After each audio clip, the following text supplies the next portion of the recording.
Finland's position neighbouring the USSR was not exactly a comfortable one. From the days of its independence through World War II and well into the Cold War, there were leaders in Moscow who saw Finland's addition to the USSR as inevitable. Yet, as you'll know, Finland remained an independent state. Which raises the question, why didn't the USSR annex it? So Finland first came into existence during the Russian Revolution. At the end of 1917, as the government in the Russian Empire was overthrown by the Bolsheviks, Finland declared independence. Now, Finland wasn't exactly in a good place at this point, since it was undergoing a brief civil war between the communist Reds and the non-communist Whites. The Whites won, and it wasn't long until some Finns wished to expand their new state at the expense of Russia, which was still fighting its own civil war. By 1920, Finland and Russia signed a treaty fixing the border at this. And in the following 2 decades, things remained fairly calm, if tense. Joseph Stalin, who was now in charge, had for a long time wished to restore Moscow's control over the former territories of the Russian Empire, which obviously included Finland. Which is why, in 1939, after signing the Molotov-Ribbentrop Pact with Germany, he sent an ultimatum to Finland.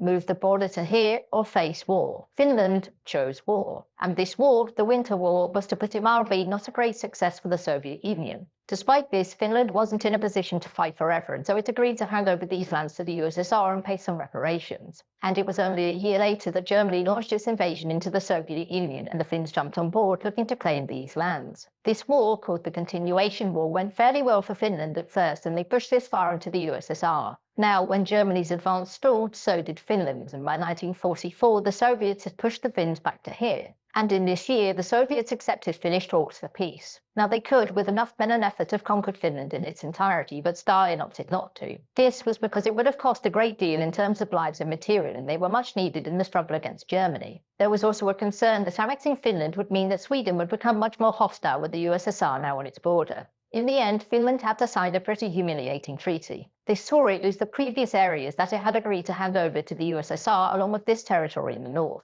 It also ordered Finland to unban its Communist Party and place the Finnish leaders from the period of the Continuation War on trial for war crimes. So it won't exactly shock you to find out that the USSR was not on good terms with Finland when the Cold War was at its beginning. Stalin was extremely distrustful of them, and Finnish leaders were, frankly, terrified that the Soviets would make an attempt at annexing them. Some of this stress came to an end in 1948 when the Soviets brought them a proposal, a friendship treaty. This did several things. It stipulated that Finland was allowed to remain a free and independent nation, providing it didn't allow anyone to invade the USSR through it. It also meant that officially Finland was neutral, meaning no NATO and no Warsaw Pact, but unofficially it was expected that Finland wouldn't oppose the USSR in foreign diplomacy. So this policy was known in the West as Finlandization, whereby a small sovereign nation bordering a superpower does as it's told to maintain its independence, although Cuba didn't get the memo. Now, for all of its derision, the policy did keep Finland independent throughout the Cold War. In the end, the USSR never annexed Finland because it didn't need to. It would also have pushed Sweden into the arms of NATO and lost them an agreeable independent voice in world affairs.